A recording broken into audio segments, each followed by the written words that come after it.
श्रीमद् रामचंद्र वचनामृत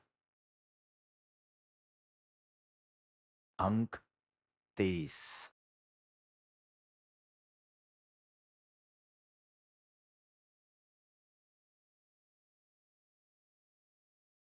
गुरु पूर्णिमा के निकट तारीख से तो पहुंच गए हैं, हृदय से भी पहुंचे। इसके लिए प्रभु का बोध 110 में कहते हैं, प्रभु पवित्र पुरुषों की कृपा दृष्टि, पवित्र पुरुषों की कृपा दृष्टि वही सम्यक दर्शन है।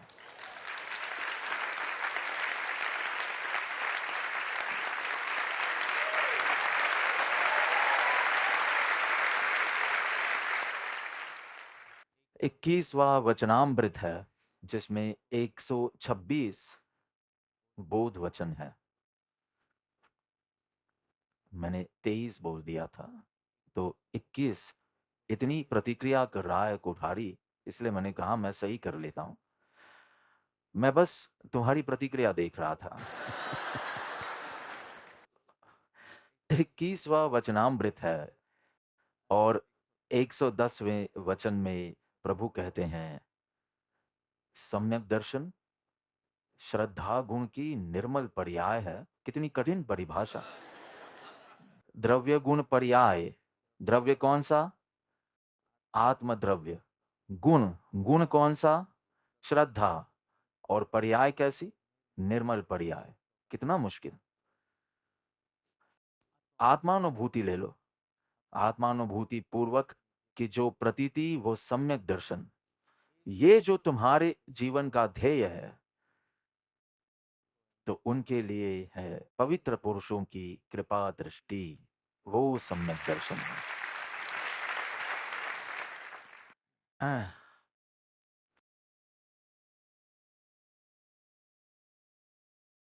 कभी कहा जाता है गुरु कृपा ही केवलम, गुरु कृपा होती है, पवित्र पुरुषों की कृपा होती है, तो सम्यक दर्शन की प्राप्ति होती है। इस प्रकार के वचन हैं। तो कभी एक द्रव्य दूसरे द्रव्य का कुछ कर नहीं सकता, फिर वो द्रव्य चाहे गुरु शिष्य हो। एक द्रव्य दूसरे द्रव्य का कुछ कर नहीं सकता। कभी परम अर्पणता, समर्पण, आज्ञा आराधन, उसकी महिमा गाई जाती है। तो कभी परम स्वतंत्रता, स्वाधीनता, पूर्णता, स्वयं की पूर्णता का बोध होता है। ऐसी स्वाधीनता और ऐसी स्वतंत्रता कि जिसमें परमात्मा को भी जगह नहीं है, ऐसे प्रकार का बोध होता है। अगर सम्यक निर्णय नहीं होता है तो आप हमेशा भ्रम में रहेंगे। मैं एक शुद्ध, शांतिपूर्ण, शक्तिशाली आत्मा हूं, ऐसा चिंतन करो, या गुरु की कृपा कब होगी ये जप करो। ऐसी ध्रुवीय विपरीतता, ध्रुवीय मतलब पोलर, बिल्कुल विपरीत हम सुनते हैं, तब साधकों को कभी कभी उलझन होती है। प्रार्थना करूं या ध्यान करूं, प्रेम करूं, गुरु से अत्याधिक प्रेम करो, उससे सम्यक दर्शन होगा, कि उस प्रेम को राग गिनूं और ज्ञान से राग को अलग कर दूं और भेद ज्ञान कर दूं उस प्रेम का। तो उलझन होती है और उसके ऊपर आज थोड़ा विचार करेंगे। क्यों, अगर सत्य एक है, तो क्यों ऐसी अलग, ध्रुवीय, बिल्कुल विपरीत चीजें आती हैं? कभी कहते हैं कि परमात्मा कुछ कर नहीं सकता, और कभी परमात्मा से प्रार्थना करें तो यदि ज्ञान सम्यक नहीं है तो आचरण के बारे में हमेशा संदेह रहेगा, विकल्प रहेंगे। डाउट रहेगा। ज्ञानी कहते हैं सत्य एक ही है, त्रिकाल अबाधित है। सत्य तीनों काल में, सिर्फ अभी नहीं, तीनों काल में सत्य एक ही है। लेकिन सत्य को देखने के दृष्टिकोण, पॉइंट ऑफ व्यू, दृष्टिकोण दो हैं, और दृष्टिकोण दो होने से व्याख्याएं अलग प्रकार की मतलब लगभग विपरीत ऐसी व्याख्या होती है। एक दृष्टांत से समझते हैं। नदी एक है, किनारे दो हैं। नदी एक है, किनारे दो हैं। कभी इस किनारे से व्याख्या होती है तो कभी इस किनारे से व्याख्या होती है, लेकिन दोनों का निर्देश तो उस सत्य की तरफ है। दो किनारे, और वो भी ऊपर ऊपर से देखो, ऊपर ऊपर से, स्थूल दृष्टि से तो बाकी सब कुछ नीचे तल पर जो जुड़ा हुआ है, ये तो केवल ऊपर ऊपर से देखो तो ये किनारा और ये किनारा दिखेगा, पर वास्तव में धारा, सत्य की धारा एक ही है। दृष्टिकोण दो हैं, व्याख्याएं दो हैं, किनारे दो हैं।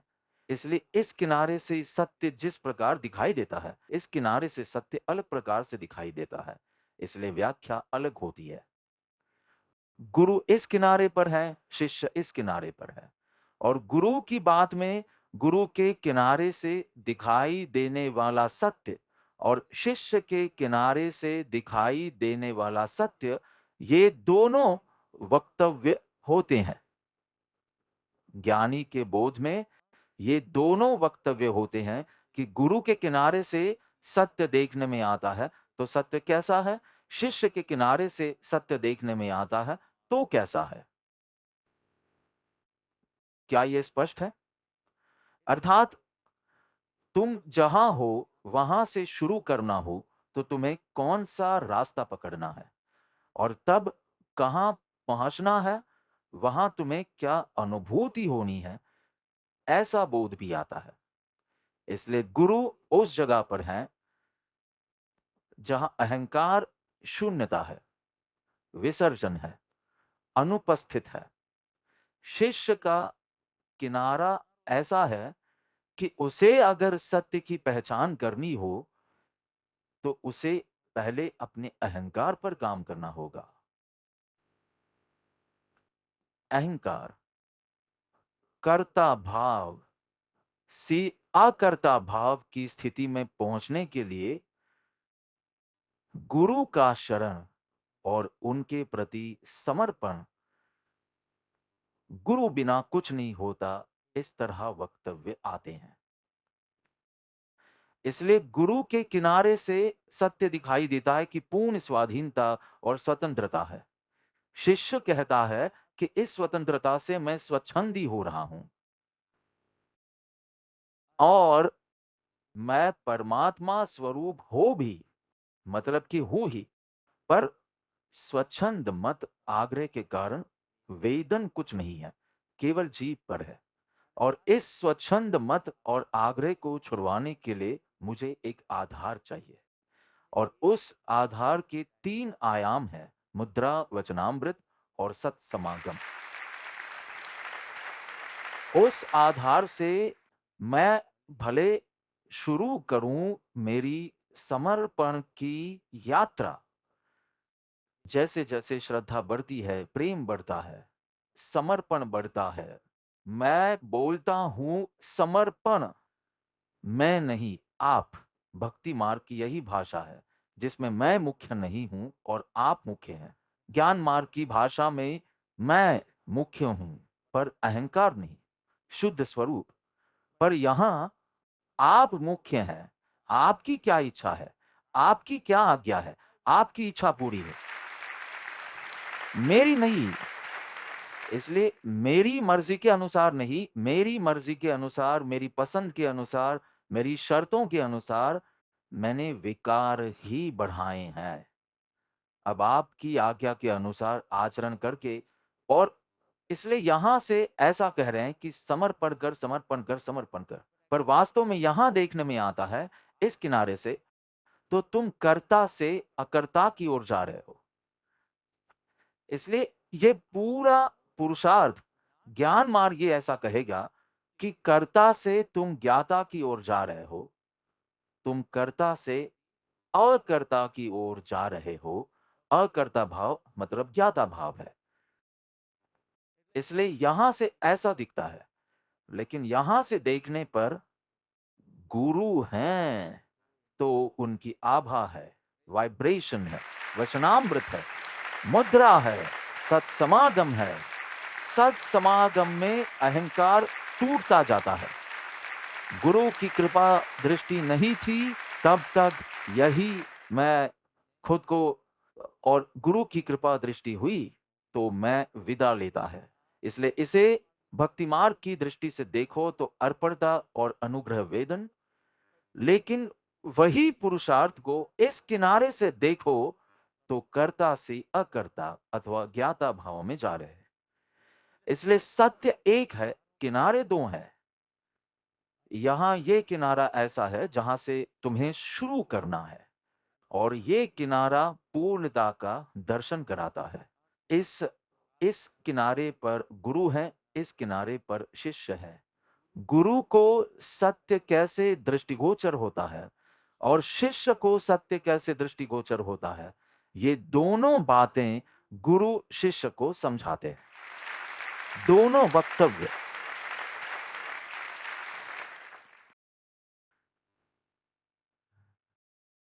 सहजात्म स्वरूप परम गुरु हम बोलते हैं। परम गुरु जैसा मैं सहजात्म स्वरूप हूं, पंच परमेष्ठी वंदो पांचों परम गुरु पंच परमेष्ठी जैसा मेरा शुद्ध स्वरूप, पर हूं तो अनुभव होता क्यों नहीं? और अनुभव एक, आप नहीं जानते, और दूसरी समस्या है आप नहीं कर सकते। एक समस्या अज्ञानता की है, आपको पता नहीं है, और दूसरी समस्या है आप नहीं कर पा रहे हैं क्योंकि आपके पिछले जीवन के गहरे संस्कार, पिछले जीवन के संस्कार, पैतृक संस्कार। जैसे कि ये क्या है? टेबल। आपको पहले किसने कहा कि इसे टेबल कहते हैं? पापा या मम्मी? हाँ, पेरेंट्स। उन्होंने उस समय इसे कुर्सी कहा होता तो आप आज तक इसे कुर्सी ही मानते। तो पिछले जीवन के संस्कार, माता पिता के संस्कार, पर्यावरणीय संस्कार, इच्छा शक्ति के संस्कार, मिडिल रो में जो बैठे हैं, आप अपनी इच्छा शक्ति से बाहर आए हैं। हाँ, ये वो गुज्जू संस्कार नहीं है, पर इच्छा शक्ति संस्कार, आपका अनुभव, आपकी महत्वाकांक्षाएं, और आप उस पर काम करते गए और हासिल करते गए, राइट? और मूल संस्कार, या मैं कहूंगा मूल स्वभाव, शांति, शक्ति, पवित्रता, प्रेम, खुशी, ज्ञान, नॉलेज इत्यादि। आप किसी भी चीज पर काम करना शुरू कर सकते हैं, पूरा मिल जाएगा, सब कुछ वही है। आप प्रेम पर काम करेंगे और आप ज्ञानी बनेंगे। शांति पर काम करेंगे और आप खुश होंगे। सब कुछ आत्मा का है, ओके? तो ये सारे गहरी जड़ वाले संस्कारों के कारण अब आप समझते हैं कि क्रोध सामान्य नहीं है। अब आप ये समझते हैं, फिर भी वो जाता है। तो अज्ञान ही एकमात्र समस्या नहीं है, उससे बड़ी समस्या मान की देखी कृपालु देव ने। मान न होता तो मोक्ष ही होता, ऐसा कहा। अज्ञान से ज्यादा मान देखा, इसलिए ज्ञान मार्ग से भक्ति मार्ग को श्रेष्ठ कहा कि जानने के बाद भी तुम्हारा ठीक नहीं होने वाला। पूरा नाटक समय सार पूरा हो जाएगा, 5 वर्षीय योजना, 5 ईयर प्लान, तो भी तुम्हारा कुछ नहीं होगा, तेरा कुछ नहीं होगा। लेकिन अगर गुरु आपके अहंकार पर काम करते हैं और अगर आप अपने अहंकार से मुक्त हो जाते हैं तो आप शांति का अनुभव करेंगे। प्रेम, खुशी आदि। तो भक्ति मोक्ष का श्रेष्ठ मार्ग है, ज्ञानी ने कहा है। ऐसा 380 में कहा कि कई-कई प्रकार से मनन करते हुए भक्ति मोक्ष मार्ग ही बोलो ना, पहले तो भक्ति मार्ग क्यों बोलते हो? और चलो भक्ति या ज्ञान बोलो, तो हम शिविर में क्या कर रहे हैं? ये सब ज्ञान, ज्ञान, ज्ञान, ज्ञान। तो कहा कि इतने ज्ञान के बाद भी देखते हैं तुम्हारे विकार कितने कम होते हैं। तो आपको भक्ति चाहिए होगी, आपको समर्पण की आवश्यकता होगी, अकर्ता भाव की स्थिति में जाने के लिए, जिसे ज्ञाता भाव ही कहा जाता है। तो ये सिर्फ अ, भाषा है, लेकिन समर्पण से अकर्ता भाव, सद्गुरु से निज गुरु का मिलन। अमेरिका से एक विद्वान ने मुझे ईमेल किया। क्यों, क्या हुआ? वो अभ्यासी हैं, इसलिए विद्वान। थोड़े समय में 5 वर्ष में तो आप सब विद्वान बन जाओगे। अभी तो संवर अधिकार है, इसलिए आप में बहुत अज्ञान है। लेकिन विद्वान बुरा शब्द नहीं है। तो एक विद्वान का मेल आया। वो मेरे सभी नाटक समय-सार के सत्संग देखता होगा, तो आपको याद है माँ, बेटे मेले में खो गए और वो पुलिस, मुझे लगता है पिछली शिविर में था, हाँ। तो मैं ग्रीस में था और मुझे ये ईमेल मिला और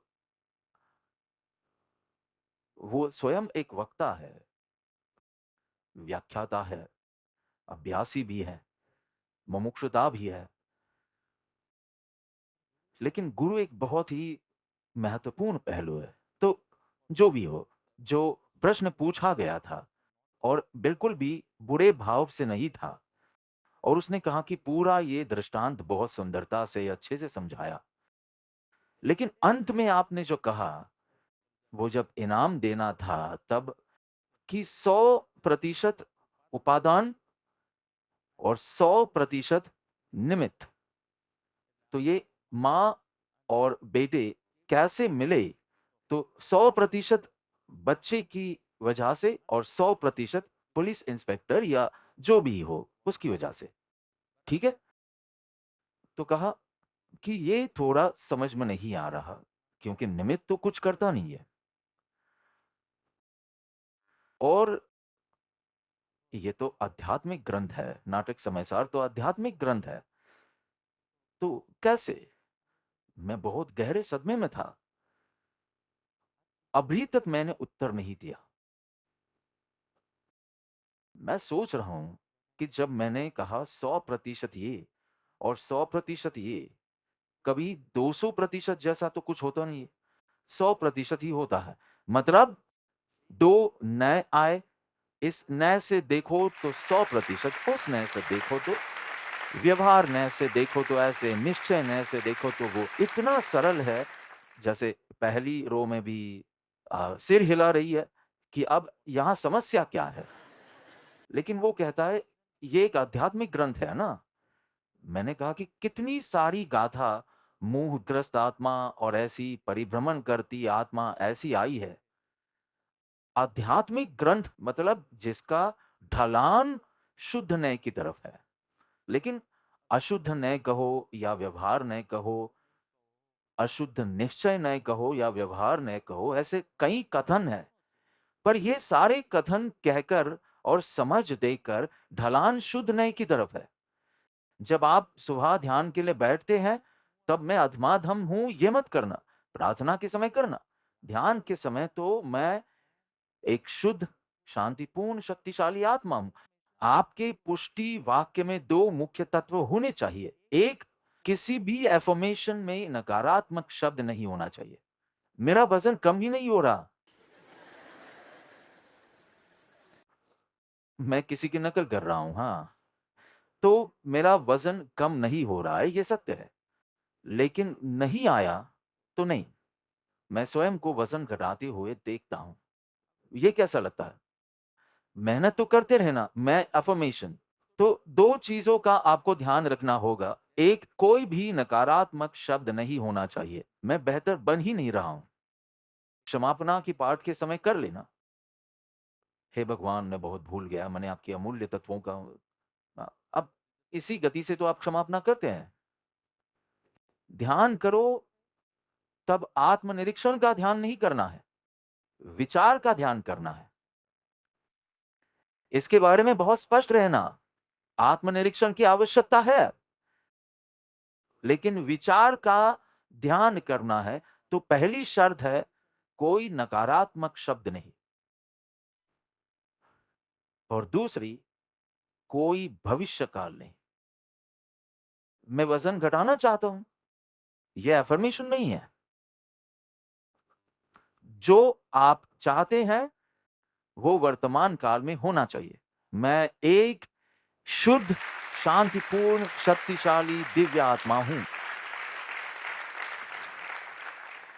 तो भ्रमित मत होना। ये नदी के दो किनारे, दो प्लेटफॉर्म। तो फिर से वो ईमेल, मुझे उम्मीद है कि वो व्यक्ति आज का सत्संग सुन रहा होगा, मुझे उम्मीद है। तो जैसे 100% 100, मैंने 50-50 नहीं कहा था।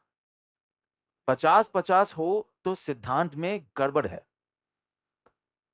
मैंने कहा था 100%। तो आपको एक चाकू का उपयोग करना होगा इस 100 के लिए, दूसरा चाकू इस 100 के लिए, और अपना पुरुषार्थ करें। तो इसमें मुश्किल क्या है?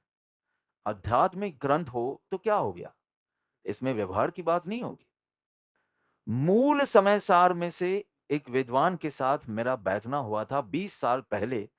मूल समय सार में से 80 से अधिक गाथाएं व्यवहार न्याय का प्रतिपादन करती हुई ऐसी गाथाएं आध्यात्मिक ग्रंथ में है। यह तो आध्यात्मिक ग्रंथ कहलाता है। समय सार तो आत्मसिद्धि तो आध्यात्मिक ग्रंथ कहलाता है। तो कितनी व्यवहार की गाथाएं हैं? आ, आप समझ रहे हैं? चलो, इसलिए कहा है कि ज्ञान चाहे कितना भी मिलेगा, लेकिन ऐसी बात में भ्रमित हो जाते हैं कि हमें लगता है कि प्रश्न क्या है, मैंने इसे 3 बार पढ़ा कि 100-100 आए तो नया बदलना होता है, और व्यवहार नए से ऐसे, निश्चय नए से ऐसे। तो समस्या क्या है? और नए से उदासीन होकर अपनी शुद्ध आत्मा पर विचार करो, अपनी शुद्ध आत्मा पर ध्यान करो, बस इतना ही। और उन क्षणों में जब तुम समर्पण भाव में, अकर्ता भाव में रहोगे, प्रयास रहित अकर्ता भाव में रहोगे, तब प्रभु के प्रसाद की अनुभूति होगी, जिसे सम्यक दर्शन कहते हैं। उस समय निरअहंकार दशा में जो निर्मल पर्याय उत्पन्न होता है, वो निर्मल पर्याय ये सम्यक दर्शन है। तो क्या इतना कठिन है? अलग अलग प्लेटफॉर्म से। अब स्वामी रामतीर्थ अमेरिका गए थे, तो अमेरिका में किसी ने पूछा ये दुनिया किसने बनाई है? स्वामी रामतीर्थ से पूछा, स्वामी रामतीर्थ ने कहा कि मैंने।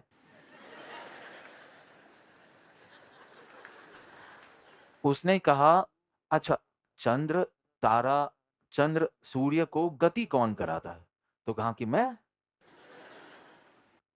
तो वो थोड़ा फ्रस्ट्रेट हो गया। तो पूछा, जब आप नहीं थे तब कौन कर रहा था? तो कहा, ऐसा कोई समय ही नहीं था जब मैं नहीं था। जब आप नहीं रहेंगे तब कौन करेगा? तो कहा कि ऐसा होने वाला ही नहीं है। वो इंसान चला गया, काठियावाड़ चला गया। इसलिए जो मैं कहना चाहता हूं वो ये है, आप रूप देखते हैं, आप आकार देखते हैं, आप शरीर देखते हैं, और जहां से जवाब मिल रहा है वो इन तीनों से परे है। इस अर्थ में अभी अरबस्तान से वापस आया, मतलब अबू धाबी से वापस आया, तो मैं सोच रहा था, वो रात की फ्लाइट थी, मुझे मंसूर याद आया। अनल हक, मैं खुदा हूं। अरबस्तान, इस्लाम धर्म, ला इलाहा इल्लल्लाह, एक अल्लाह है और दूसरा कोई अल्लाह नहीं है, दूसरा कोई नहीं। वहां ये कह रहा है कि मैं अल्लाह हूं, मतलब अल्लाह और मैं। अल्लाह, मंसूर, 2 हो गए। इस्लामिक सिद्धांतों के विपरीत आप क्या कर रहे हैं? उन्हें स्वयं को सुधारने के लिए कहा गया, सुधारे और माफ़ी माँगे। नहीं, आखिरकार जो भी हुआ उन्हें फांसी दी गई। अरे! वो ऐसा कह रहे हैं कि अल्लाह की बंदगी करते-करते मंसूर विदा हो गया। मंसूर गया, मतलब अल्लाह है। दूसरे अल्लाह की बात नहीं है, द्वैत की बात नहीं है। मंसूर मर गया है, ऐसा कह रहे हैं।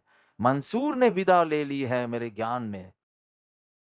उस दृष्टि से मैं खुदा हूँ, ऐसा कहते हैं। लेकिन लोग समझ नहीं सके और उनके हाथ काट दिए, पैर काट दिए, आँखें निकाल ली, जीभ काट दी, आदि-आदि। कितना उन्हें समझाया कि माफ़ी माँग लो, अनहल्ला कर ले। लेकिन उन्होंने कहा मैं सत्य की कैसे माफ़ी माँगूँ? वो झूठ बन जाएगा। क्या आप समझ रहे हैं कि क्या परिवर्तन हो रहा था? अहंकार कम, कम, कम हो रहा था, पिघल, पिघल, पिघल रहा था और परम सत्य शेष रहा। झूठ, नकली, मुखौटा सब समाप्त हो गया, मिट गया। तो इतनी सरल बात शिष्य ने कहा कि देखो भाई, ये सब है ना, ये निश्चय ने और व्यवहार ने और ये दृष्टिकोण और ये दृष्टिकोण, मैं तो गुरु कृपा ही केवलम, गुरु कृपा, ये मिथ्यात्व का लक्षण है। जिसने जिसने ताली बजाई खड़े हो जाओ और सब बोलो कि मुझे एकांत मिथ्यात्व है। बोलो। इस गुरु पूर्णिमा पर आपका मिथ्यात्व दूर हो, ऐसा आशीर्वाद। बैठ जाओ। ज्यादा होशियार मत बनो, अभी अभी आप सुनो, सुनो और सम्यक निर्णय करो। एक किनारा बहुत पसंद आएगा आपको। आप प्रसन्न भी हो जाओगे और आप यही किनारा है ऐसा मान लोगे।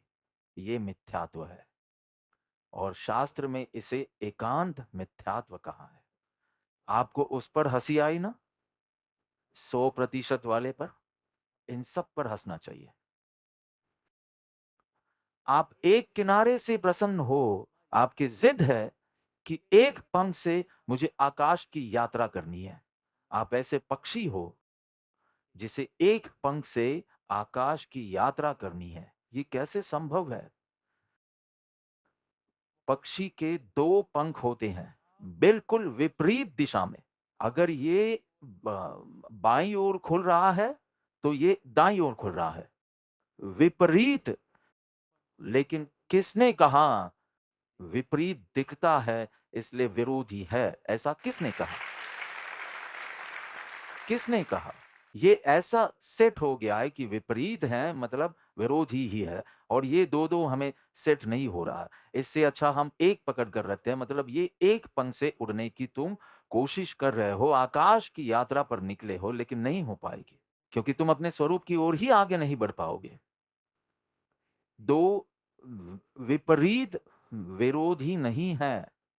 विपरीत विरोधी नहीं है, ये मेरे जीवन का मंत्र वर्षों से है कि जहाँ विपरीत देखो, वहाँ मुझे विरोध नहीं दिखता, मुझे 2 पंख दिखते हैं।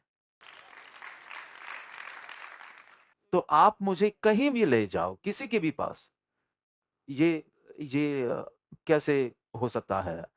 मस्ती करते-करते मैंने नेमी से कहा, मैंने कहा मैं ईश्वर में मानता नहीं। मैं ईश्वर के अस्तित्व को नहीं मानता।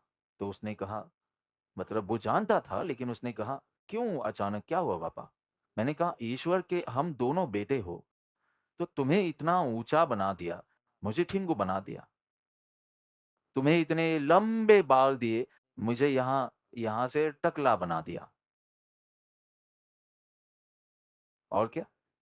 तुम्हें इतनी अच्छी वाक्पटुता दी, मैं केवल विवेचन कर सकता हूँ, बाकी मैं अच्छा वक्ता नहीं हूँ या प्रेरक या ऐसा कुछ भी।" और ये बोले मतलब आहाहा! उसके सभी सेशन के आगे इंस्पायरिंग लिखा था।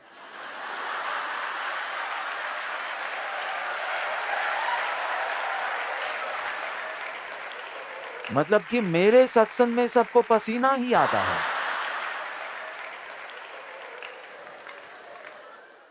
मैंने कहा ईश्वर नहीं हो सकता, क्योंकि ईश्वर हमारे माता-पिता जैसे हैं। माता-पिता के 2 बच्चे हों, जुड़वा हों, तो वे दोनों के लिए समान, परफेक्ट और अच्छा, ये 3 चीज़ तो कॉमन सेंस की बात कर रहा हूँ। अगर भगवान होते और वो दोनों के लिए उनकी सभी संतान जो भी हो, तो समान, परफेक्ट और अच्छा, क्योंकि आपके जैसे नहीं है, परफेक्ट हैं, ईश्वर है, परमेश्वर, मतलब परफेक्ट लिखते मुझे भी 6 इंच ज़्यादा देनी चाहिए या 8 इंच ज़्यादा। तुम्हारी हाइट कितनी है? 11, 5, 11, तो मुझे भी 5 इंच ज़्यादा देनी चाहिए। अगर ईश्वर हैं तो हम दोनों उनके संतान हैं। मैं तुमसे ज़्यादा भक्ति करता हूँ, फिर भी हर रोज़ एक-एक बाल निकलता जाता है। मैंने कहा मैं नहीं मानता, शुद्धात्मा से ऊपर कर्म फिलॉसफी होनी चाहिए। कर्म फिलॉसफी जिसके कारण तुम ऐसे हो, मैं ऐसा हूँ। मैं एक उदाहरण शरीर का देता हूँ, ऐसा करके देखो, अगर कोई ईश्वर में मानेंगे, मुझे पसंद आएगा, मुझे विरोध नहीं दिखेगा। विपरीत लगेगा कि जैन तो ईश्वर में मानते हैं, ईश्वर कर्ता के रूप में, हाँ? सृष्टि के निर्माता के रूप में, और सब ऐसा नहीं मानते। मैं वो क्लच, क्या कहते हैं उसे यार? हाँ, हाँ, गियर गियर गियर, सॉरी यार, मैं गाड़ी नहीं चलाता, राइट? तो गियर बदलना और एकदम स्क्रीचिंग बिना विकल्प नहीं, मैं कह सकता हूँ आप इस मामले में सही हैं। और किसने कहा कुछ सही है और कुछ गलत? हर कोई अलग है। तो इस मंत्र ने मुझे बहुत मदद की है कि अलग का मतलब गलत नहीं होता। आज सुबह ही मैंने लिखा था, मेरी कोई मुझे धोखा दे सकता है, लेकिन कोई मुझे दर्द नहीं दे सकता, सिवाय मेरे। आप मुझे धोखा दे सकते हैं, और आपका मुझे धोखा देना भी मेरे पिछले कर्म है। और अगर ये मेरे दिमाग में है, तो ना तो मुझे दर्द होगा, न ही नफ़रत करूँगा। मैं न सिर्फ़ आपको माफ़ करूँगा, बल्कि आपको प्यार भी करूँगा। लेकिन ये उस समय उपस्थित रहना चाहिए, जो भी हो, ये तो अभ्यास से होगा। कोई मुझे धोखा तो दे सकता है, लेकिन कोई मुझे दर्द नहीं दे सकता। इसलिए अगर मैं दर्द को महसूस करता हूँ, तो मैं ही उसका निर्माता हूँ। अब आप आत्मनिरीक्षण करें और पता लगाएँ कि वो क्या था। आपकी शर्त, आपका अहंकार, आपकी अपेक्षा, आदि-आदि जो भी। मेरी तो बहुत सारी अपेक्षाएँ होती हैं। सब सफ़ेद वस्त्रों में आएँ, कोई सफ़ेद में नहीं आता है, तो वो गलत नहीं हो जाता। अलग पसंदगी, अलग संस्कार के कारण, तो उसका संस्कार ऐसे ही कहता है कि ऐसा पहनना चाहिए। उनके संस्कार ऐसे ही कहते हैं, ऐसा करना चाहिए। तो अलग अलग का मतलब गलत नहीं होता। अलग का अर्थ डिक्शनरी में देख लेना। क्या इसका मतलब गलत होता है? तो हर किसी को अलग परिभाषित करें। उनका या उनकी पसंद अलग है। थाई खाना, थाई खाना सब कुछ, कहीं थ का उपयोग किया जाता है, अमेरिका में ठ का उपयोग किया जाता है। मुझे नहीं पता, मेरे तो गले से नहीं उतरता। तो मैं कहूँगा नहीं, अलग-अलग लोगों की अलग-अलग पसंद होती। लोग विशेष रूप से 3000 4000 रुपए ऐसी चीज़ पर खर्च करते हैं जो,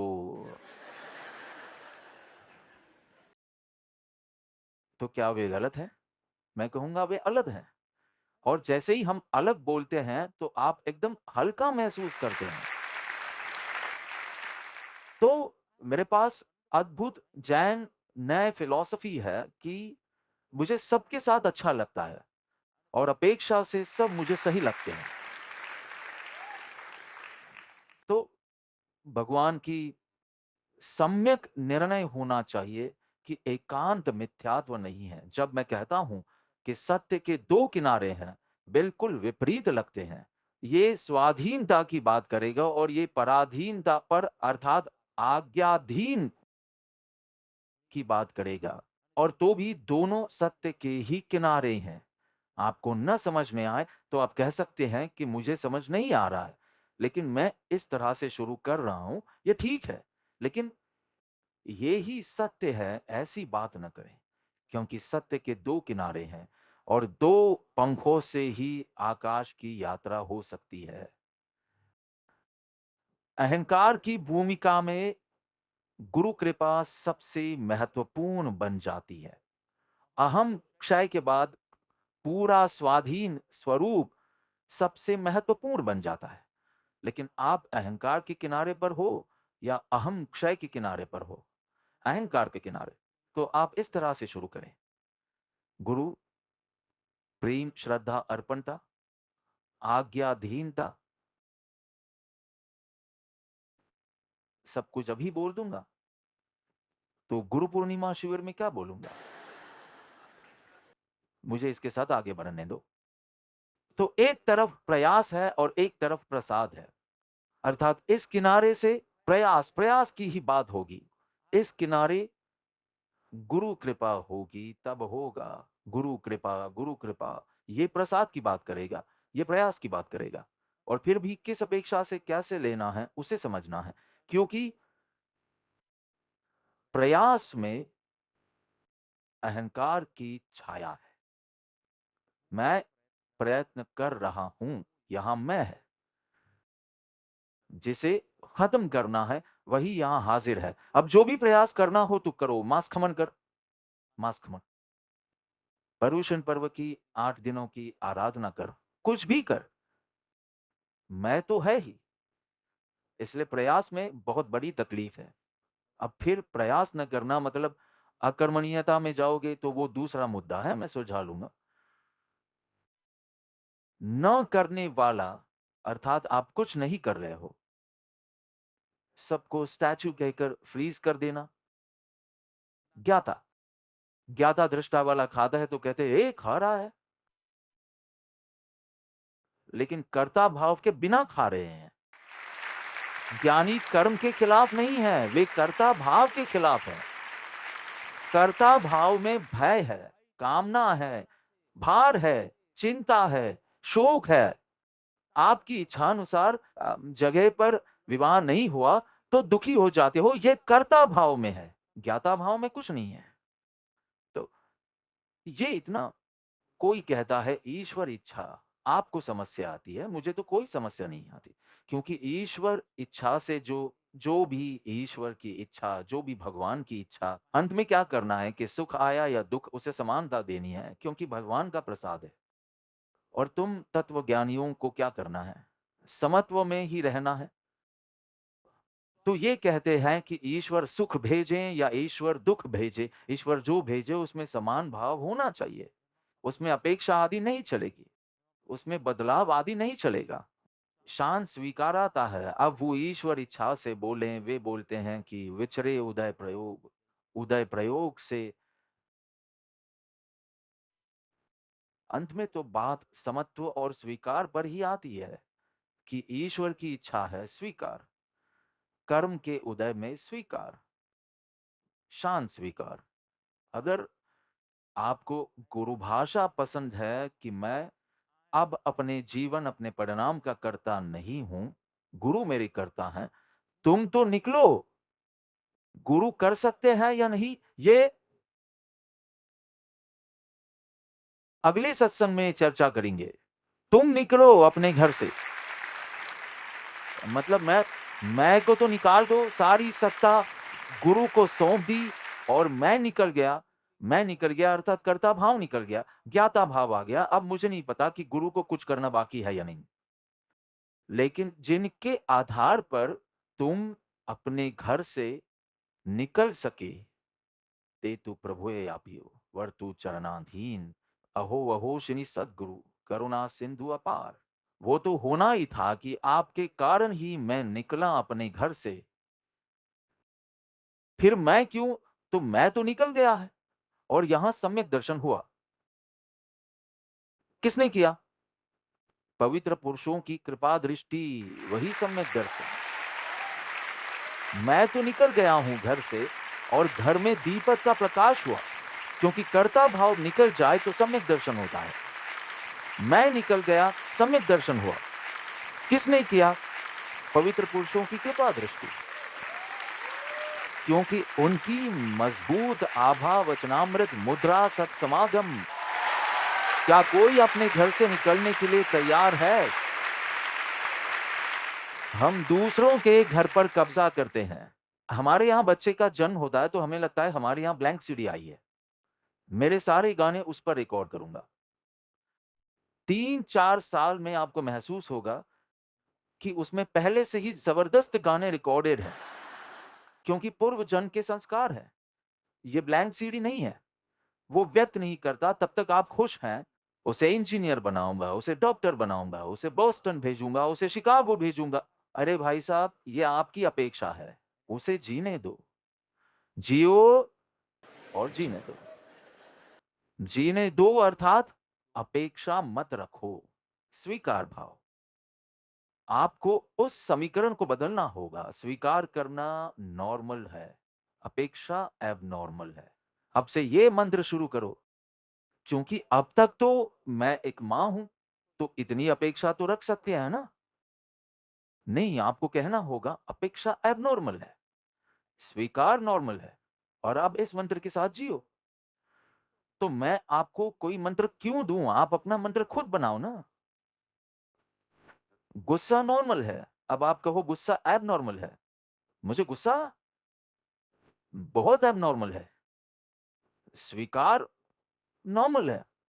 तो आज नहीं तो कल, 15 दिन में, 1 महीने में, 2 महीने में, 5 साल में, 10 साल में, इस गौ में, दूसरे गौ में काम होगा। मूल रूप से पवित्र, मूल रूप से मैं तुम्हारे घर से निकलना चाहिए। कर्ता भाव तुम्हारे घर से निकलना चाहिए। इसलिए अब मैं कुछ नहीं करता, मैं तो घर में था ही नहीं, तब हाइलाइट हुई घर में। तो किसने किया? तो पवित्र पुरुषों की कृपा दृष्टि। सूर्य रूपी कृपा। कबीर जी, हिंदी में कह रहा हूँ, दोहा नहीं बोलता क्योंकि मेरे पास इतना टाइम नहीं है, कि कृपा रूपी सूर्य और भक्त का हृदय कमल खिलने लगता है। वहाँ कृपा का अर्थ वचनामृत, मुद्रा, सत्समागम। इस इस पावरफुल आभा में हमारे कितने सारे भाव बदल जाते हैं। समझ, दलित मान्यता, वीर्य कितना स्फुरित होता है। इसके कारण मैंने निश्चय किया कि मैं निकल रहा हूं अपने घर से। अहंकार जाने के लिए तैयार, कर्ता भाव जाने के लिए तैयार। अहंकार के कारण चूक जाते हैं। मैं करूं ऐसा विकल्प, उसके पीछे आते हैं विचार, उसके पीछे आती है वाणी, उसके पीछे भागती है काया। अर्थात समय जुड़ता है, शक्ति जुड़ती है, गति आती है। परमात्मा मिलेंगे स्थिर होने से। परमात्मा की मांग स्थिरता है, अहंकार की मांग गति है। खत्म। आप खुद अपनी जंजीर है। जंजीर पहनी है ऐसा भी नहीं कहता। आप खुद अपनी जंजीर है। आप खुद ही फांसी का फंदा पहनते हो। उस मैं भाव को मजबूत करके। आपको याद है कि 30-35 साल पहले तो एक सेशन मैं प्रेमार्पित के साथ लेने वाला हूं उनके शिविर में। 40 साल से सत्संग, प्रेमार्पितों में तो ऐसे बहुत से हैं जो 40 साल से मुझे सुन रहे होंगे। 5 चीजों को याद रखकर बाकी सब कुछ भूल जाना है। उस पर सत्संग लेने वाला हूं कि ये बस 5 लाइन और बाकी सब कुछ भूल जाएं। नाटक समय सार चलो, मैंने कहा भूल जाओ, डोंट नॉट अटेंड, अटेंड। लेकिन इन 5 के अलावा आपको कुछ भी याद नहीं रखना है। कंफ्यूज मत होना अंत में कि अब क्या याद करें, गुरु को याद करें, आत्मा को याद करें, स्वरूप का चिंतन करें, गुणग्राम, कुछ नहीं। इन 5 के अलावा तो मैं आपको वो देने वाला हूँ। आप मुझसे अंत में पूछेंगे, साहिब जी, क्योंकि वे मुझे साहिब जी बुलाया करते थे, प्रेमार्पित। इतनी सी बात के लिए आपको 40 साल क्यों लगे? इतनी सरल बात के लिए आपको 40 साल क्यों लगे? मैं कहूंगा प्रेमार्पित, आई एम सॉरी। ऐसी मस्ती करने वाले हैं हम वहां।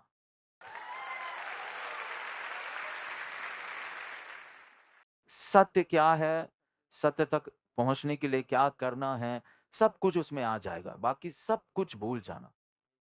बहुत सरल। तो एक उदाहरण, अहंकार की मनोदशा कैसे काम करती है। अहंकार की मनोदशा, एक पत्थर, पत्थर, स्टोन, बहुत सारे पत्थरों का ढेर था और एक स्टोन था। तो एक बच्चा आता है, एक पत्थर उठाता है, फेंकता है, तो पर्सोनिफिकेशन शुरू होता है। तो वो पत्थर एक जीव है। वो ऐसा समझता है कि देखो, मैं कैसा विशिष्ट होऊंगा, मैं कैसा असाधारण होऊंगा, मैं कैसा अवतारी होऊंगा कि उसने इतने पत्थरों में से मुझे पसंद किया। आप हंस रहे हैं तो फिर खुद पर हंसो।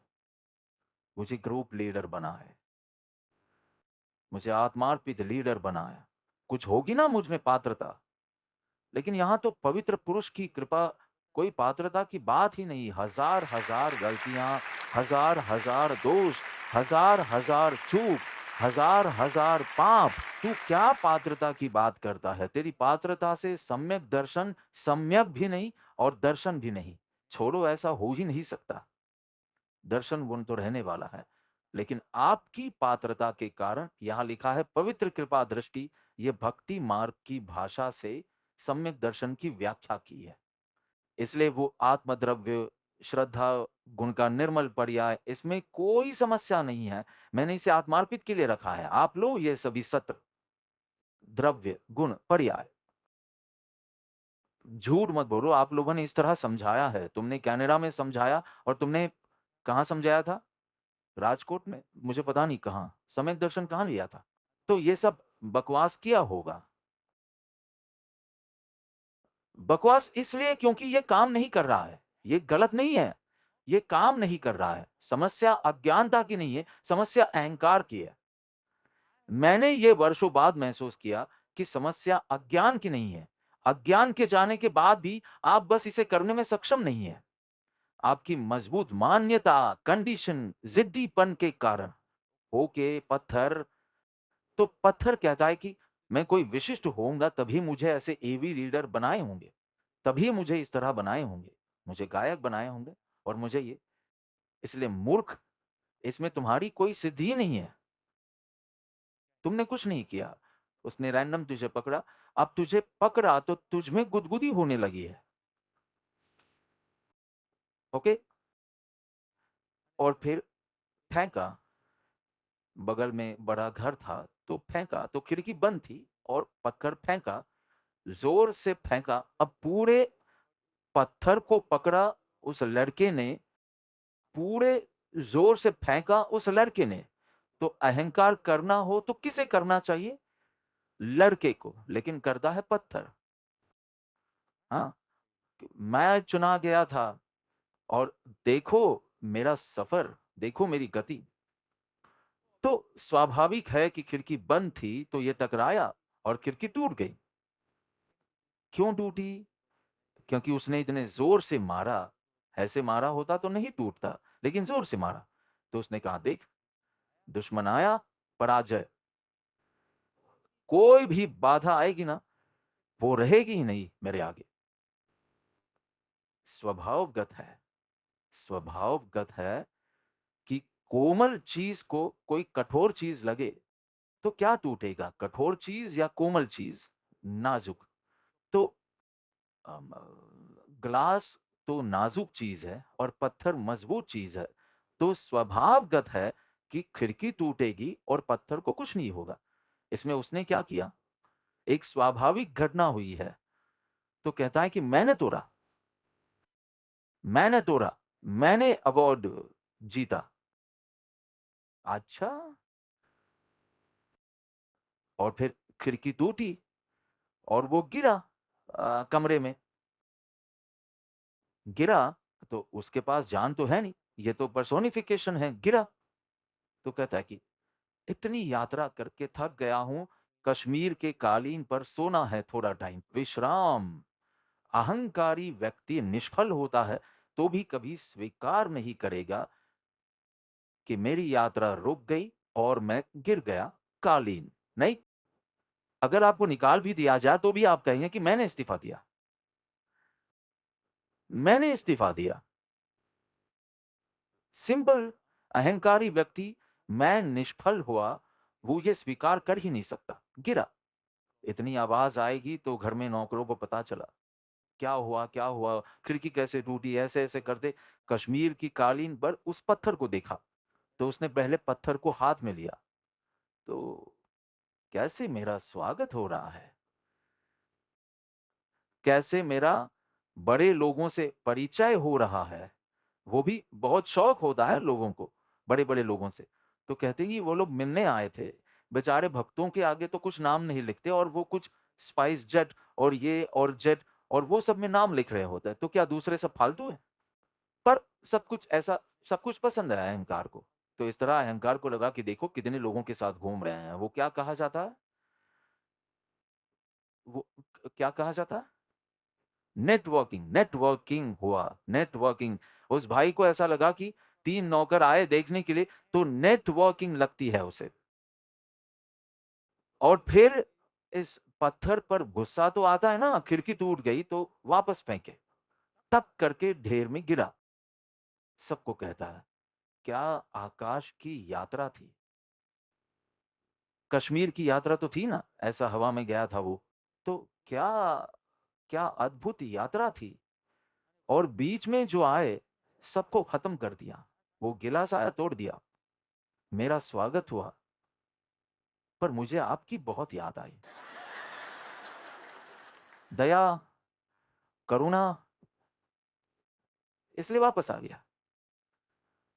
अब इसे कुछ समझाओ तुम इस पत्थर को, अहंकारी जीव का सब कुछ उसे चुना जाए तो मैं कुछ विशिष्ट हूं, स्वभाव उदत कोई घटना बने तो भी मैंने किया। ऐसा नहीं कहता कि जो केवली के ज्ञान में था वो हुआ, उसमें मैं तो अब माध्यम हूं, निमित्त हूं, उसमें क्या, तो भी मैंने किया। निष्फल हो जाए तो कि मैं अभी थोड़े समय के लिए आराम कर रहा हूं, आराम कर रहा हूं सेवा में। जिसे जिसे सेवा में इसे साधना करने का मन होता है तो उसे समझ जाना चाहिए कि उसने अहंकार दबाया है, क्योंकि सेवा ही साधना है। तो अब सेवा छोड़ने से तुझे क्या मिला, हाथ ऐसे रखना ये क्या साधना है? तो उसे ऐसा लगता है कि अब बहुत बहिर्मुख हो गया हूं, अब साधना करनी है। हमें समझ जाना चाहिए कि कहीं ना कहीं उसके अहंकार को ठेस पहुंची है। ये कालीन, कश्मीर के कालीन के ऊपर फिर कोई उठाकर वापस फेंके तो कहता है नहीं, मैं विनम्र रहना चाहता हूं। कुछ ना हो तो सब में ही लघुता होती है। थोड़ा थोड़ा तुम में ज्ञान बढ़ेगा फिर लघुता दिखाओ। थोड़ा थोड़ा तुम्हारी प्रतिभा आए, थोड़ी प्रशंसा आए, थोड़ी और आए, फिर लघु होकर दिखाओ, तो मैं कहूंगा कि कर्ता भाव नहीं है। समझ ही नहीं आता हो तब कहे कि मैं तो अज्ञानी हूं, तो वो तो स्वाभाविक ही है, वो तो सबको दिख रहा है, तुम्हें कहने की भी जरूरत नहीं है। लेकिन जब तुम बोलते हो तब ऐसा कहा जाता है कि देखो ये ऐसे ही शुरू होता है, तुम्हारा कर्ता भाव बढ़ता है, तुम्हें एक फ्लैश ऑफ कंपैरिजन आएगा। कोठारी से ज्यादा उदाहरण है, मौलिक कहता है कि मैं बेहतर बोलता हूं, उसका तो आक्रोश ही इतना होता है, मुझे देखते ही लोग शांत हो जाते हैं। मैं शांत स्वीकार की बात करूं या ना करूं, उदाहरण है। तो ये थोड़ी थोड़े कंपैरिजन के साथ शुरू होगा। तुम्हें महसूस नहीं होगा कि ये मेरा कर्ता भाव है, अहंकार है। पर जैसे ही एक फ्लैश ऑफ कंपैरिजन आए और शुरू हो गया, ऐसे ही करते करते ज्ञानी के प्रति विरोध परिणाम तक तुम पहुंच सकते हो कि मैं जैसा करता हूं ना, कि भगवान महावीर भी ऐसा बोल सकते हैं कि नहीं। भाई, भाई, हाँ, प्रसाद, समर्पण, गुरु की महिमा इतनी बढ़ती है कि और वास्तव में आप उस व्यक्ति को पसंद नहीं कर रहे हैं, आप उस व्यक्ति की आत्मा की दशा को पसंद कर रहे हैं। इसका प्रमाण क्या है? तो आप अपने अहंकारी लक्षणों से असहज हैं। गुरु की महिमा के बराबर है ये। तो आप बस कहें कि ओह! पापा आप कितने तेजस्वी लग रहे हो, ये कोई गुरु महिमा नहीं है। अगर तुम्हें तुम्हारा अहंकार स्टुपिड लगता है, तो गुरु की महिमा बड़ी है। और ये सिर्फ वक्तृत्व कला से प्रभावित होना वगैरह, ये सब गुरु महिमा नहीं है। आपने कहा, मैं बहुत असहज महसूस कर रहा हूँ इस तुलना से, अहंकार से, सब कुछ भार लगता है, भार, निर्भर होना है, ऐसा लगता है। निश्चित रूप से गुरु की महिमा बड़ी है आप में। और जब अहंकार आपको व्यर्थ, असार और बीच की लाइन की भाषा में बोलूँ तो फूलिश और स्टूपिड लगे, मैं ऐसा महसूस कैसे कर सकता हूँ? नहीं, मेरा एक समावेशी हृदय होना चाहिए। अ, हृदय में सोना नहीं, बल्कि सुनहरा हृदय। हृदय में सोना नहीं, मतलब मैं सिर्फ़ अपने बारे में क्यों सोच रहा हूँ? मैं अपने परिवार के बारे में क्यों नहीं सोचता? मैं अपने समुदाय के बारे में क्यों नहीं सोचता? मैं अपने राष्ट्र के बारे में क्यों नहीं सोचता? मैं मानवता के बारे में क्यों नहीं सोचता? मैं सभी जीवों के बारे में क्यों नहीं सोचता? जब मैं कोविड के समय में सफ़ेद रोशनी देता था, तो 1 घंटे ध्यान होता था, तो हर देश, हर शहर में मैं सफ़ेद रोशनी देता था और दुनिया भर में जाना था, बीच में अटलांटिक महासागर आया। मैंने कहा तेज़ी से चला जाता हूँ ना, क्योंकि अब यहाँ किसे सफ़ेद रोशनी देनी है? मैं जलीय जीवों को देता था। तो वो मेरे बन गए, मेरा हृदय उन्हें भी शामिल करता था। तो मेरे सभी विचार, भावनाएँ सीमित नहीं थी, बल्कि सबको अपनाने लगी। और मैंने महसूस किया मैं अधिक प्रेमपूर्ण बन गया और प्रेम का परिणाम खुशी है। प्रेम का परिणाम खुशी है। जब आप सभी से प्रेम करते हैं, तो आप स्वयं में बहुत शांत होते हैं, बहुत खुश होते हैं। आपको और कुछ नहीं चाहिए। आपको अपनी खुशी के लिए महँगी कार की भी ज़रूरत नहीं होती है। आप स्वयं में बहुत शांत होते हैं। वाओ! मोक्ष मार्ग कितना सरल है। बस ये मैं जाए तो प्रसाद कब मिलेगा? अगर तुम थाल चढ़ाओगे, तो भी प्रसाद नहीं होगा। तुम 108 दिए की मैं चूक गया। आपने उस महिला को देखा मैनचेस्टर में? मैं वहाँ रोया। उसने तो मेरी आरती की, जो कि स्वागत में सभी करते हैं। लेकिन उसने 108 दिए रखकर और मैंने रोना शुरू कर दिया कि कृपालु देव पधारे, तब मुझे ये क्यों नहीं सूझा? धिक्कार है मेरी भक्ति को।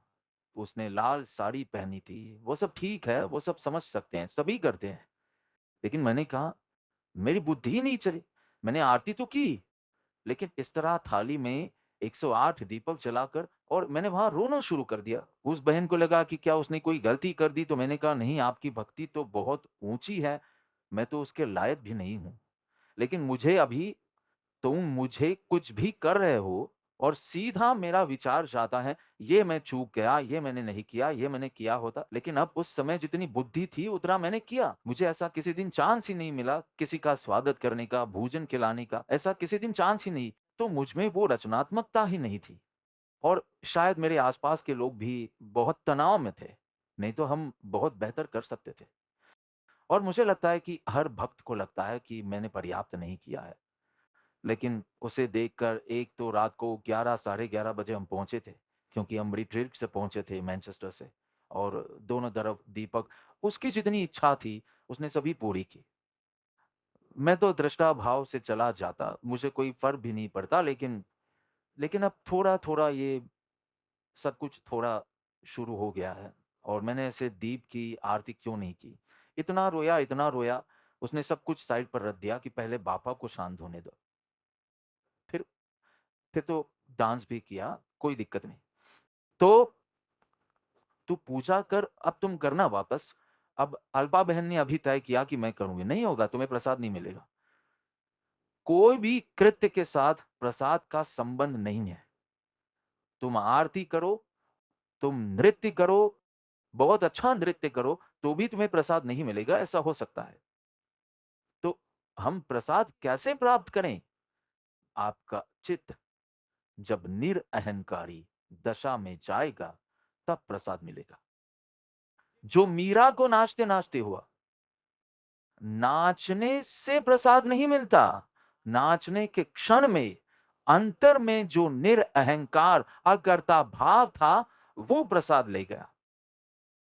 इसलिए तुम नाचोगे मीरा की तरह तो हो सकता है कि ना भी हो, क्योंकि तुम कृत्य के साथ जोड़ रहे हो और कृत्य का कर्ता भाव के साथ संबंध है।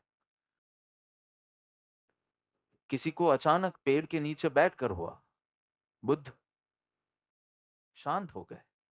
किसी को नाचते नाचते हुआ, मीरा को। किसी को राज सिंहासन पर हुआ, जनक को। तुम राज सिंहासन पर बैठे हो, लेकिन तुम्हारे अंतर में निरअहंकार न हो, तो तुम्हें प्रसाद की प्राप्ति नहीं होगी। इसलिए कोई प्रयास मत पूछना कि क्या करूं तो सम्यक दर्शन रूपी प्रसाद मिले। बस तू निकल अपने घर से, कुछ नहीं करना, तिलक भी नहीं करना, और हो सकता है तुम्हें प्रसाद मिल जाएगा। और मेरे जैसा स्वागत किसी ने नहीं किया होगा, ऐसा स्वागत नहीं होगा। काले बादलों को छोड़कर आपको कुछ भी महसूस नहीं होगा।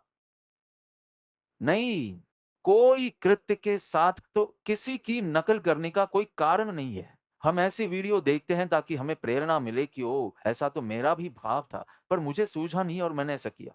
लेकिन मत सोचो कोई कृत्य से मिलेगा, खाली होने से मिलेगा। उसमें मैनचेस्टर की प्रतिष्ठा में हम इतने ध्यान मग्न थे, इतने ध्यान मग्न भजन की बात। मुझे लगता है कि आपने तो आँख ही नहीं खोली, कब मैंने भगवान को मंदिर में लिया। आपने तो आँख ही खोली, हमने कोई मंत्रोच्चार नहीं किया, कुछ नहीं। न कोई नृत्य, न कोई हलचल, न कोई शोर। अभी जितनी शांति है, उससे भी कहीं ज़्यादा थी। और सिर्फ ओम गुरु वाली धुन चल रही थी। और मुझे लगता है कि ये सबसे अच्छी प्रतिष्ठा थी।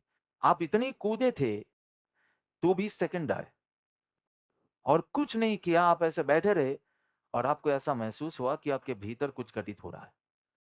तो प्रयास नहीं है, आप कर्ता भाव निकले तो अकर्ता भाव की ओर आगे बढ़े। भक्त उसे कहेगा कि समर्पण की प्रक्रिया जारी है। ज्ञान मार्ग वाला कहेगा, अब ये ज्ञाता दृष्टा बन रहा है। जो भी हो वो, मैं अपने घर में विदा होता हूँ। बाकी बंद दरवाजे पर पागल होकर सिर पटक पटक कर मर जाओ, और इतना प्रयास करोगे तो भी कुछ नहीं होगा, और भीतर खाली हो जाओ और सब कुछ। क्या प्रसाद मिलेगा? सम्यक दर्शन रूपी प्रसाद। वो तब मिलेगा जब तुम घर में नहीं होगे। ये कैसे मजेदार है। तुम घर में नहीं हो, तुम्हारे अंदर घटता है एकदम भक्ति के क्षण में।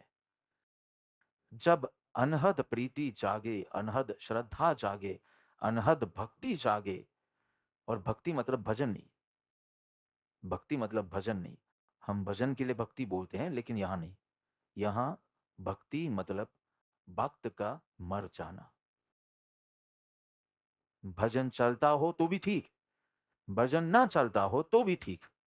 भक्त का मर, मर शब्द कहाँ बोलूं आज, मिट जाना। जब भक्त, क्योंकि करता ही मिट मिट जाए, तब फिर खाली भगवान ही रहेंगे। भगवान को कहां बाहर से अंदर आना है। प्रतिष्ठा विधि पूरी गलत है, प्रतीकात्मक है। कोई बाहर से अंदर नहीं आता, तू भगवान ही है। और अहंकार के कारण तू अनुभव नहीं करता। अहंकार जाए, केवल भगवान रहे।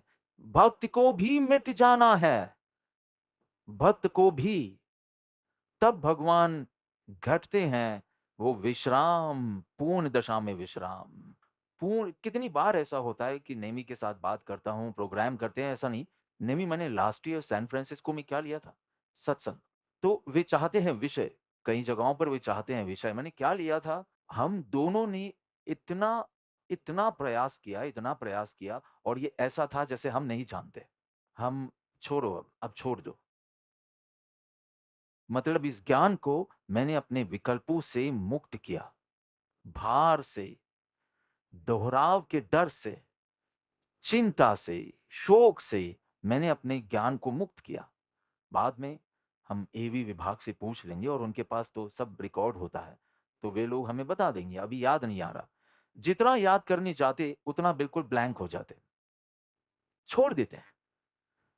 नहाने गए, हाथ में शावर था, उसमें बहुत पानी जाता है इसलिए हैंड शावर, जिस-जिस जगह पर साफ करना है, वो करके फिर बंद कर देना। ये होता है और पता चलता है कि ये पत्र लिया था। क्यों? मैं विश्रामपूर्ण स्थिति में हूँ।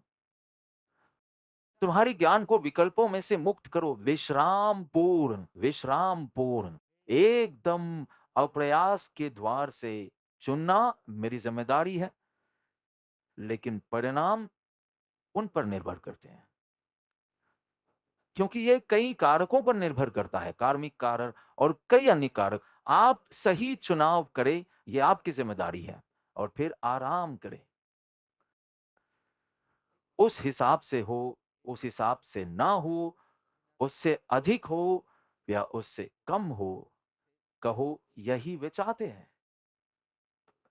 यदि आप ईश्वर पर विश्वास रखते हैं, तो ये वही है जो वो चाहते हैं और यदि आप कर्म सिद्धांत में विश्वास करते हैं, तो ये मेरा पिछले कर्मों का फल है और इसी कारण मेरा वर्तमान बना है और मैं कैसे प्रतिक्रिया करता हूँ, उस पर मेरा भविष्य तय होगा। इतना सरल। तो चुनाव करना आपकी प्रतिक्रिया है और परिणामों पर प्रतिक्रिया न करना आपका धर्म है।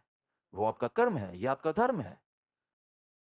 वो तो जब सब हमारे अनुसार होता है, तब ये सिद्धांत इस तरह से सेट हो जाते हैं। पर जब हम विमान चूक जाते हैं, जब वो होता है, तो हमें दिया गया था, जब हमें जहाँ जाना था, वहाँ से मुख्य बंदरगाह पर आना था, मुख्य बंदरगाह, तो कहा कि 1 घंटे की फेरी, तो आप सवा 2 को पहुँचेंगे।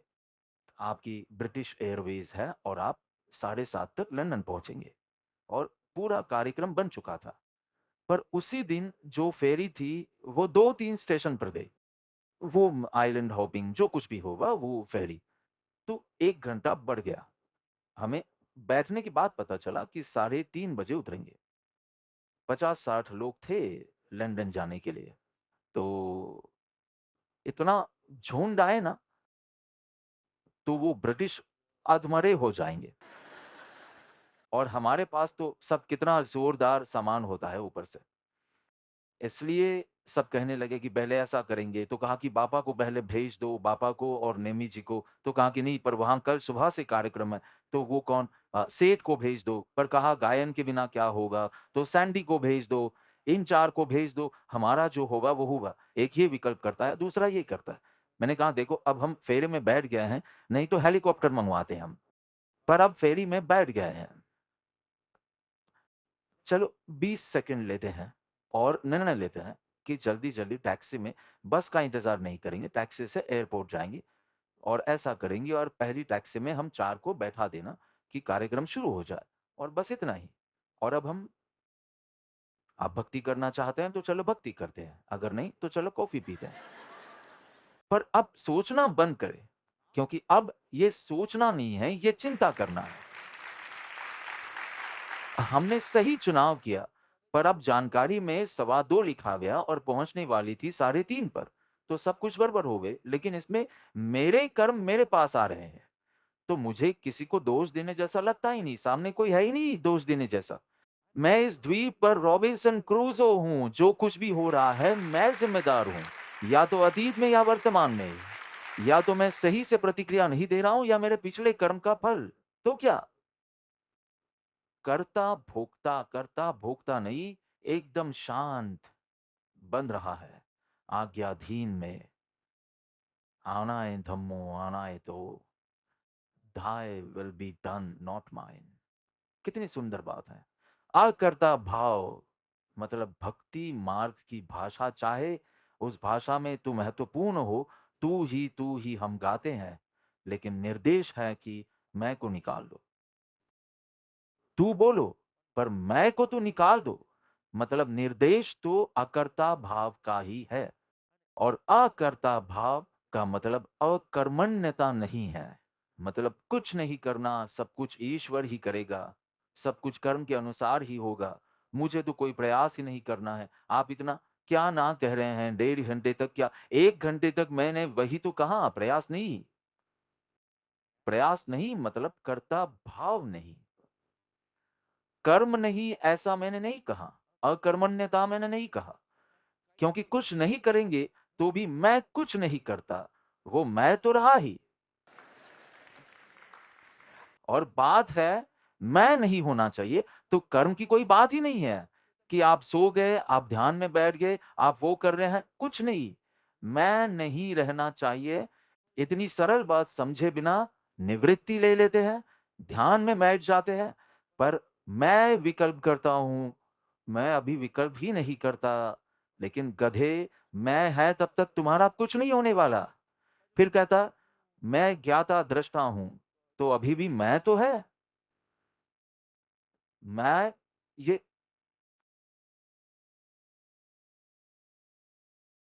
जहाँ करता है वहाँ भार है, भय है, चिंता है, शोक है, थकान है, और जहाँ करता नहीं है वहाँ सब खेल है।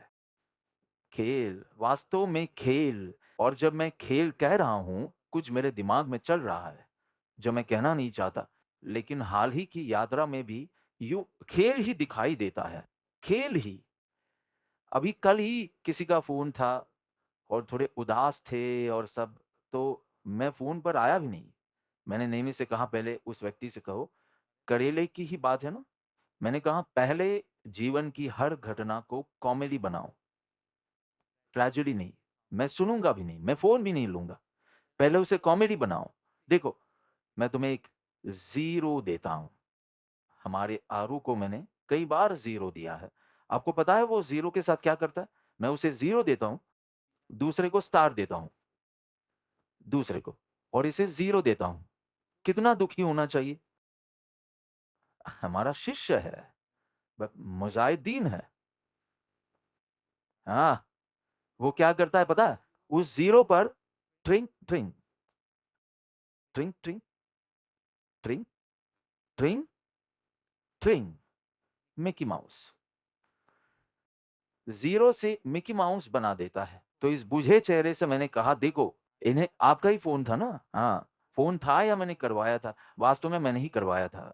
पर मैंने कहा तुम्हारी शादी सिर पर है और कैसे हाँ, करेला खाकर केरला से आए हो ऐसा चेहरा है। ये कैसा थोबड़ा है? जो भी हो, उसका भाई डांस प्रैक्टिस में गया तो पैर तोड़ आया। हमारी पृथ्वी में अभी हर मंजिल पर किसी न किसी का पैर टूट रहा है। राहुल का फ्रैक्चर है, मेरा लिगामेंट स्प्रेन आ गया, उसका कोई टेंडन या क्या है? आपके भाई को क्या है? मुझे टेंडन लिखा है, टेंडन टेयर या ऐसा कुछ। वो भी आपको पता नहीं? हाँ, तो अच्छा है। तो ऐसा करेला पिया हुआ चेहरा और करेला का जूस पिया हो तो चेहरा भी काला-काला हो जाता ना। मैंने कहा पहले जीवन को कॉमेडी बनाओ, उसके बाद ही मेरा आशीर्वाद मिलेगा। तो उसने कहा आप आशीर्वाद दो कि ऐसा हो। मैंने कहा सॉरी, आप पहले हर एक चीज़ को कॉमेडी बनाओ। यूँ बारिश हो रही हो, आपकी शादी चल रही हो और सावधान, सावधान, सावधान, और बारिश आए तो कहना वाओ! बच गया मेरा बेटा, हवन की आग ही बुझ गई। देखो सब कितने खुश हैं, देखो। कुछ नहीं, ट्रेजेडी जैसा कुछ नहीं है जब आपके जीवन में गुरु है। आप पहले सीखें कि ऐसे में कैसे हँसे,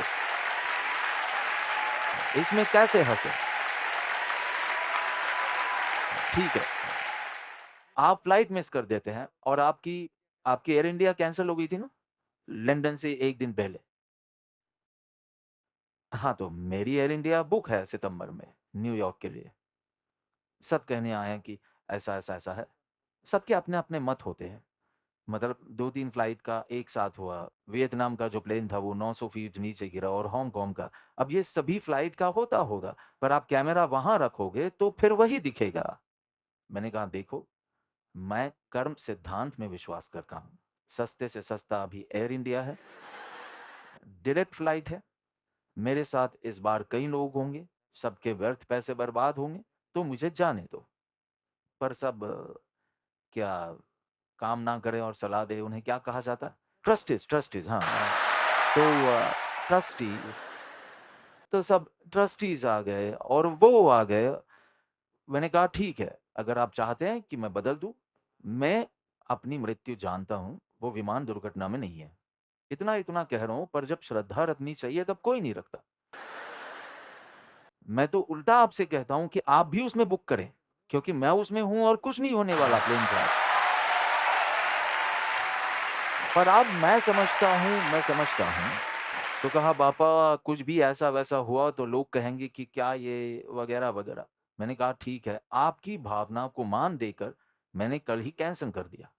पर मैं आपको नहीं बताऊँगा कि मैंने कौन-सी बुक की और दूसरी बुक की, पर मैंने कहा आपकी भावना को मान देता हूँ।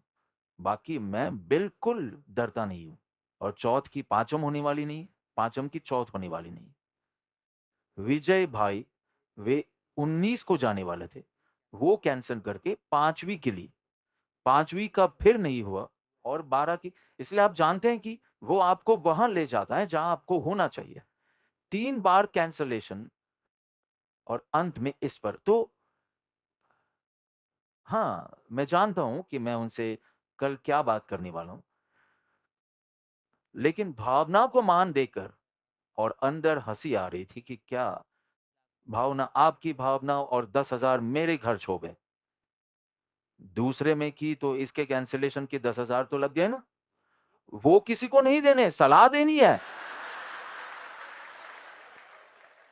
मुझे 10,000 दे दो फिर, अगर आप नहीं चाहते कि मैं एयर इंडिया से जाऊँ। चलो, थोड़ा हो गया आवेश में। तो आपको लगेगा कि प्रयास नहीं करना है तो अच्छा है, आलस ही करते हैं। आलसी रहते हैं, क्योंकि ऐसे भी हमें प्रयास तो करना नहीं है, हमें तो सम्यक दर्शन प्रसाद के रूप में आना ही है। एक राजा को ऐसी भावना हुई, अनाथों का आश्रम है, अनाथ आश्रम हम कहते हैं, वृद्धों के लिए आश्रम है, ओल्ड एज होम, वृद्धाश्रम, विधवा के लिए है। कहा कि मुझे ऐसी इच्छा हो रही है कि आलसियों के लिए भी एक आश्रम बनाए। वो अपने पैसे से बनाए, इसमें आपको क्या तकलीफ है? पर है ना, आपको दूसरों के फैसलों और चुनावों पर अपनी राय देना पसंद है। ये हमारा, तो उसने कहा कि बस एक आलसियों का आश्रम बनाना है, उन्हें राज्य आश्रय मिले, रोटी, कपड़ा, मकान मिले। मंत्री से कहा घोषणा कर दो कि इसलिए मंत्री को हमेशा चतुर होना चाहिए, है ना नहीं? राजा को तो कभी भी कुछ भी मन हो सकता है, लेकिन मंत्री को होशियार होना चाहिए। ऐसे जी, हाँ जी, उसे मंत्री नहीं कहा जाता। मंत्री को राजा से बेहतर होना चाहिए। तो कहा हाँ, इस तरह से। तो कहा नहीं, बस मुझे मन हुआ है कि उन लोगों का भरण-पोषण करना है और इस तरह से। तो कहा ठीक है, लेकिन आप ऐसी घोषणा करेंगे तो सब आ जाएँगे। तो उन आलसियों का भोजन कौन बनाएगा? वो क्यों भोजन बनाएगा रसोइया? फिर वो भी यहाँ आलसुओं में आ जाएगा। राजा को ख़्याल आया कि बात सही है, तो कहा कि हम कुछ ऐसी घोषणा करें, ऐसा कुछ करें कि आलसियों की परीक्षा करके फिर दो उन्हें राजाश्रय। तो घोषणा की कि जो-जो आलसी होगा, उसका अब राजा सब पालन-पोषण करेगा। पूर्णिमा की रात को सब आ जाना।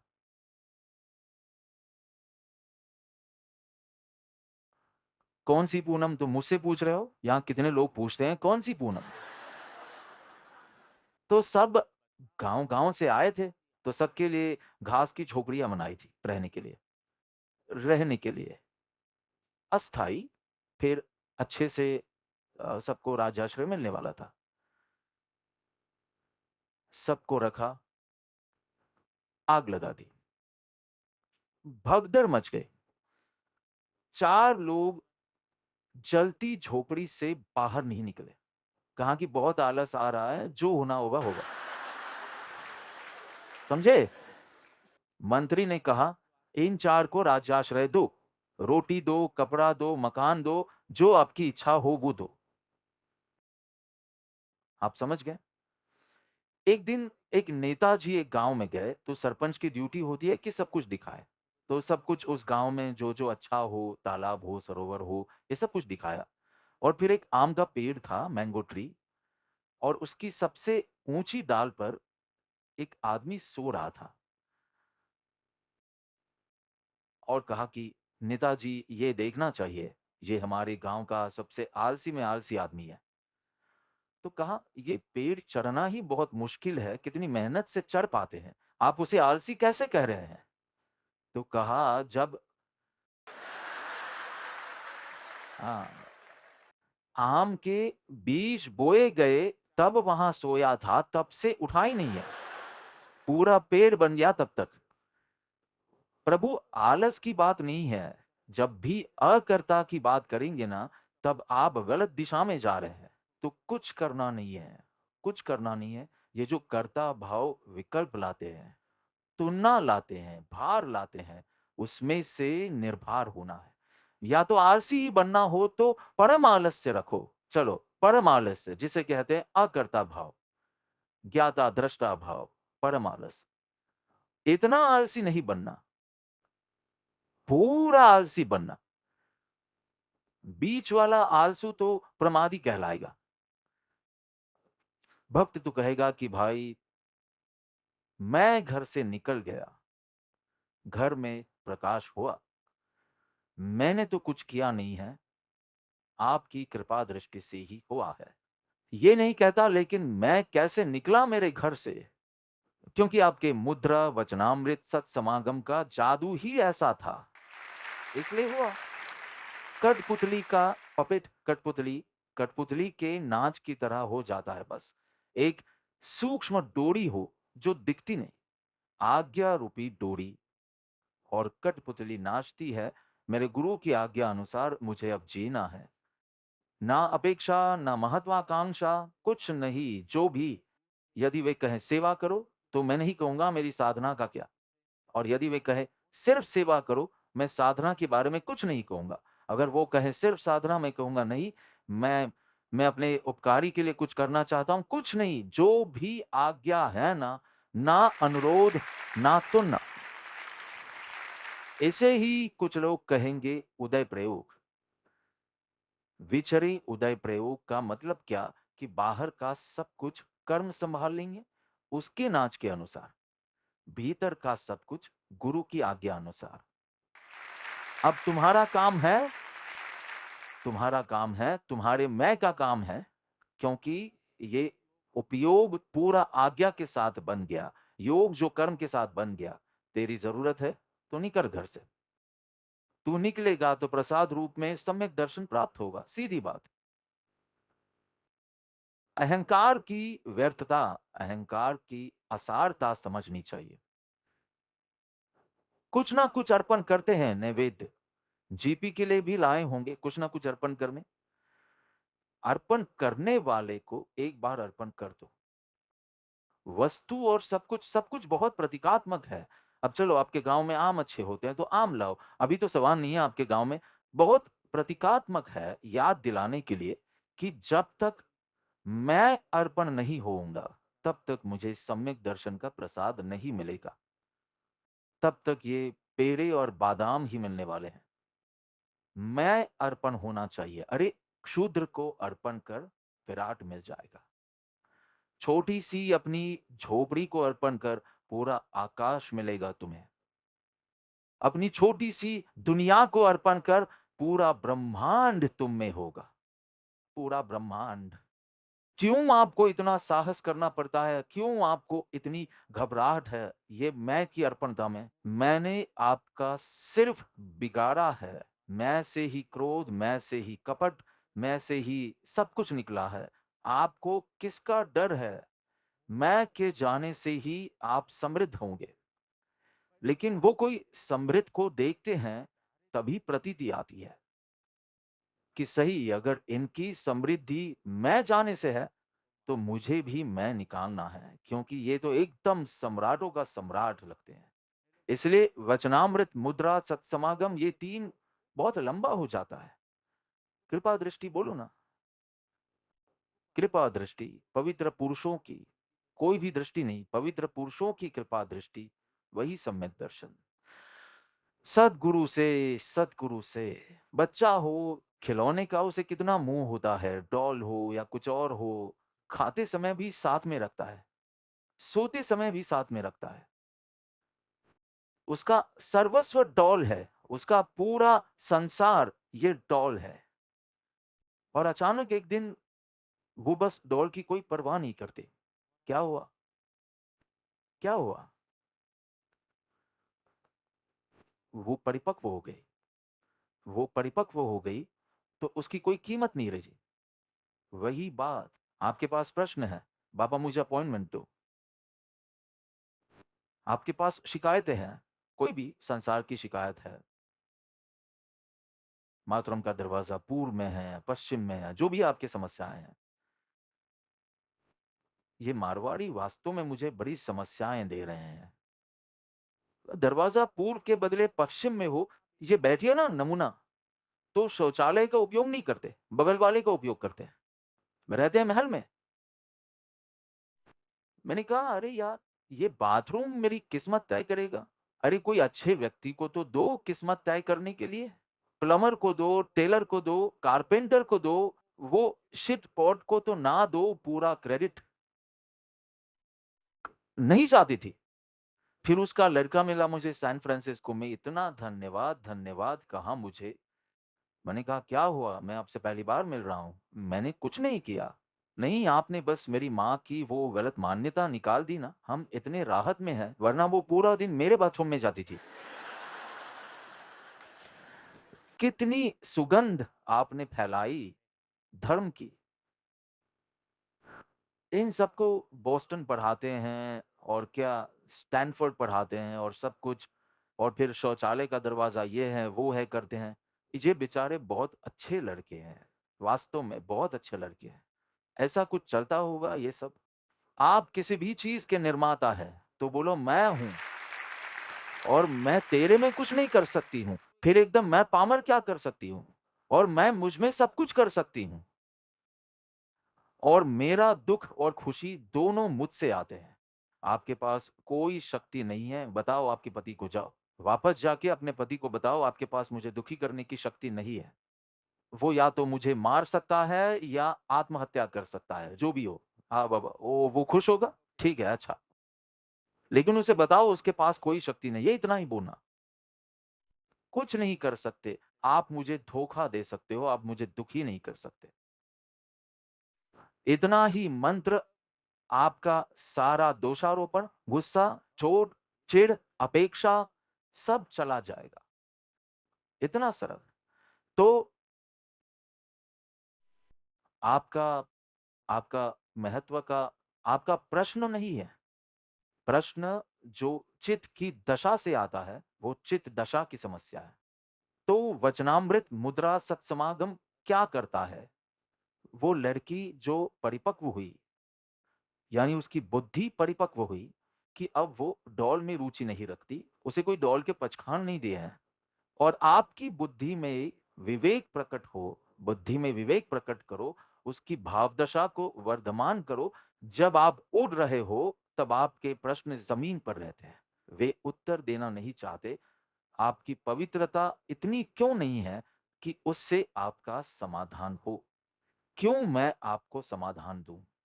आपको क्यों लगता है कि आपके प्रश्न इतने महत्वपूर्ण हैं? मैं आपको उन्नत करने जा रहा हूँ, ताकि आपको ही अपने प्रश्न महत्वपूर्ण नहीं लगेंगे। यही वो है जो एक गुरु करता है। तो प्रसाद की श्रृंखला है, सम्यक दर्शन अंतिम प्रसाद है। प्रसाद की श्रृंखला है, वो सिर्फ आपको उन्नत करते हैं, कुछ नहीं। जैसे सूर्य उगता है और बर्फ पिघलती है, ऐसे इस तरह गुरु कृपा होती है और हमारी अंदर की चिंता, प्रश्न, सॉरी, मैं तो कोई भी संत के दर्शन करूं, लेकिन मेरे पास कोई प्रश्न ही नहीं है। और मुझे वो बसंती की तरह काँव काँव काँव काँव करने की तो आदत नहीं है, पूरी दुनिया भर की पंचायत करने की। कोई भ्रम नहीं है, कोई निराशा नहीं है, कोई चिंता नहीं है, कोई प्रश्न नहीं है, कोई शिकायत नहीं है, कुछ नहीं है। भाव दशा वर्धमान हो तो आपका जाएगा, तो गुरु उस पर काम करेंगे।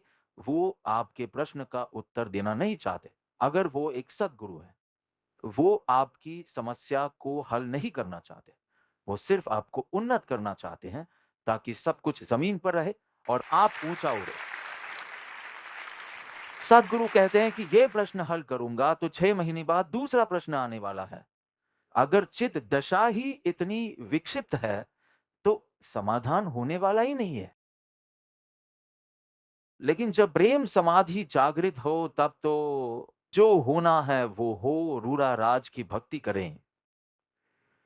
चिट्ठी के चाकर हम सब गाते थे। पहले वो रूड़ा राज की भक्ति करें।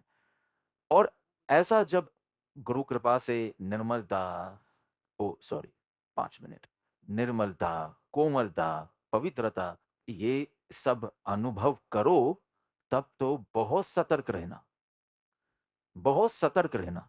उसके बाद ही अहंकार अपनी दूसरी पारी शुरू करेगा। पहली पारी में नहीं, दूसरे में। प्रसाद प्राप्त करना बहुत कठिन है, लेकिन बहुत आसानी से खो देते हैं। लघुता पहले बहुत होगी, लेकिन जैसे-जैसे आप शांत, प्रसन्न, कोमल, निर्मल होते जाते हैं, फिर उसका पुनः अहंकार शुरू होगा। देखो, मैंने अपने आप में कितना परिवर्तन किया है। मैं आ गया फिर से। कोठारी में हुआ, मौलिक में कितना परिवर्तन हुआ। तो प्रसाद तो नहीं हो सकता, कृपा दृष्टि तो नहीं हो सकती, ये तो मैंने किया। ये पीछे से आता है। सुमसाम अंधेरी गली में जिसके पास पैसे नहीं हैं, उसे कोई भय भी नहीं है। सुमसाम, सुमसाम सही शब्द है। अंधेरी, कोई नहीं है, उसे क्या डरना? लेकिन जिसके पास कुछ होता है, उसे बहुत डर लगता है। और जब आपके अंदर गुण उत्पन्न होने लगेंगे, आप वास्तव में उस स्थिरता को महसूस कर सकते हैं, कोमलता को महसूस कर सकते हैं। ये एक सुंदर अनुभव है। तब आप फिर कहेंगे कि बस अब यही बढ़ना चाहिए, लेकिन अहंकार आकर पंचर करने जाएगा। बहुत सावधान रहें कि ये पवित्र पुरुष की कृपा दृष्टि है। पवित्र पुरुष की कृपा दृष्टि, पवित्र पुरुष की कृपा दृष्टि, पवित्र पुरुष की कृपा दृष्टि। कभी ये निर्मल पर्याय, अरे अभी तो कली फूटी है, अभी कोई फूल नहीं बना तू। अभी तो अरुणोदय हुआ है, अभी सूर्योदय नहीं हुआ। इसलिए उसमें अगर अहंकार आ जाए तो फिर तेरे से कुछ नहीं हुआ, तेरे हटने से हुआ। ये सेट कर देना। तेरे से, अरे तू अनंत दोष का भाजन, तू क्या सम्यक दर्शन प्राप्त करने वाला? तू हट जा, तेरे दोष नहीं, तू ही हट जा। तो कल कोई आया था, उसका बाईपास और क्रिटिकल बाईपास और ऐसा सब कुछ, आशीर्वाद लेने दुबई से आए थे और हमने थोड़ी बात की। मैंने कहा मुझे गुरुवार डिस्चार्ज, गुरुवार मेरा क्या कि एंजियोग्राफी किया और मुझे कहा कि एक भी स्टेंट लगाने की ज़रूरत नहीं पड़ी। डॉक्टर अश्विन ने मुझे बताया कि उस कॉरिडोर में मैं मेरी स्ट्रेचर में था कि एंजियोग्राफी हो गई है, बेशक होश में ही था, और कहा कि एक भी स्टेंट लगाने की ज़रूरत नहीं है। धन्यवाद डॉक्टर, बायपास करना पड़ेगा। ऐसा स्वीटली कहा। और अब हमें तय करना है कि कब करना है। मैंने कहा बाहर जो खड़े हैं, वो जो भी कहे आप तय कर लो। तो आखिरकार गुरुवार की बात थी। उन्होंने कहा सोमवार को वो करके मंगलवार को बाईपास है, तो क्यों मुझे अस्पताल में रख रहे हैं? मुझे 3 दिन के लिए घर जाने दो और मैं सोमवार को भर्ती हो जाऊँगा। मैंने बहुत अच्छा प्लान बनाया कि इस दिन मैं ये आलोचना करूँगा, इस दिन मैं ये आलोचना करूँगा, ये करते-करते उसी ध्यान-मग्न अवस्था में, और इस तरह सब कुछ अच्छे से प्लान किया। मूँग-चावल खाया और अच्छे से प्लानिंग किया। मूँग-चावल खाया था उस दिन। अचानक कुछ गलत हो गया और हितेश भाई ने कहा कि मुझे दाखिल होना पड़ेगा। फिर भी मैंने कहा मूँग-चावल खा लिया, तो अब 6 घंटे का गैप पड़ेगा। इसलिए अब तो आपका अर्जेंट रात में करेंगे 7:30 बजे। अगर डॉक्टर थक गया हो, इतने सारे हृदय काट-कूट किए हों, उसे नींद भी ना आ जाए और बंद कर दे, तो जो भी हो, तो मैं कमरे में जा रहा हूँ कि थोड़ा आराम करूँ और फिर मैं अपनी आलोचना कहूँ, फिर मैं अपने आत्मस्मरण में और आत्म भावना में रहूँ। और कृपालु देव ने कहा, "ये क्या बकवास 3-3 आलोचना, क्या करना है? बस अपने आप को छोड़ दो।" तो सीधे एम्बुलेंस आई, मुझे ले गया सीधे, और उन्हें सर्जरी से पहले बहुत सारी चीज़ें करनी थी। तुम सब मिलने आए, तो नर्स इतनी ज़्यादा परेशान हो गई कि नहीं, नहीं वो भगवान से बात कर रहे हैं, कोई नहीं, वो किसी से बात नहीं करना चाहते। मैंने कुछ कहा भी नहीं, वो भगवान से बात कर रहे हैं, वो किसी से मिलना नहीं चाहते। फिर मुझे आकर कहा कि हमें प्रेशर वग़ैरह लेना है, बहुत कुछ करना है आईसीयू में, लेकिन सब कुछ हाँ, पर तुम भगवान से बात करो। धन्यवाद सिस्टर। और पहला धन्यवाद था कि कितनी अच्छी बात है कि आपने मुझे मौका नहीं दिया आलोचना करने का। आपने बस कहा अपना घर छोड़ दो। बस तुम निकल जाओ। दृष्टा भाव, अकर्ता भाव में चले जाओ, सिंपल। तुमने क्या-क्या किया? मिच्छामि दुक्कडम, सर्व जीवो क्षमाओ जो, मुझे क्षमजो, मुझे ये करो। कुछ नहीं, उसने मुझे कोई समय नहीं दिया, बस अपने आप को छोड़ दो और वो सबसे अच्छा अनुभव था, सबसे अच्छा। कोई हँसी नहीं, कोई आँसू नहीं, बस एक सुंदर मुस्कान, जैसे वापस आना ही नहीं है और विदाई हो, ये एक सुंदर अनुभव था, बस अपने आप को छोड़ देना। तो मुझे एक सुंदर उदाहरण के साथ समाप्त करने दो, मेरा सबसे पसंदीदा उदाहरण। स्वामी रामकृष्ण के पास विवेकानंद जा रहे हैं, उस समय नरेंद्र, और कहा कि ईश्वर अ, है तो मुझे सिद्ध कर दो। तो उसके पास बहुत विरह था, अगर ईश्वर है तो उसे अनुभव करना चाहता था। तो वो उस विरह पीड़ा में थे और उसे किसी से संतोषजनक उत्तर नहीं मिल रहा था। इसलिए स्वामी रामकृष्ण परमहंस से ये कहा, तो परमहंस जी ने कहा, "हाँ, ज़रूर, ज़रूर। अभी चाहिए या थोड़ी देर बाद?" जैसे कि 2 संतरे देने वाले हो वैसे। अभी ईश्वर की अनुभूति करनी है कि पहले? तो पहले तो सोचो कि वो उत्तर के लिए तैयार नहीं थे, केवल इसलिए कि उसे लगा कि आप जानते हैं ontological arguments, teleological argument, moral arguments, ये सब मैंने लिख-लिख किया है ईश्वर के अस्तित्व के बारे में। तो ये सब शुरू करेंगे और फिर मैं कहूँगा कि नहीं, मुझे कुछ अनुभव दो, और वो वास्तव में तैयार नहीं थे। अभी चाहिए कि थोड़ी देर बाद? अवाक हो गए। रात को स्वामी रामकृष्ण जी उठे कि हाँ, तुझे चाहिए लगता है।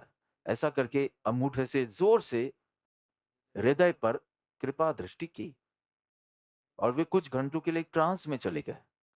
और जब वो बाहर आए, तो वो गा रहे थे, अहो अहो, श्री सद्गुरु करुणा सिंधु अपार। आह आह में मैं था, उसमें से आपको देखते ही आहा आहा होने लगा और फिर आपकी कृपा दृष्टि हुई, फिर अहो अहो अहो अहो। पवित्र पुरुष की कृपा दृष्टि से सब अर्पणता का साहस कर अकर्ता भाव में स्थिर हो, सम्यक दर्शन रूपी प्रसाद त्वरा से प्राप्त करो, ऐसी मंगल भावना।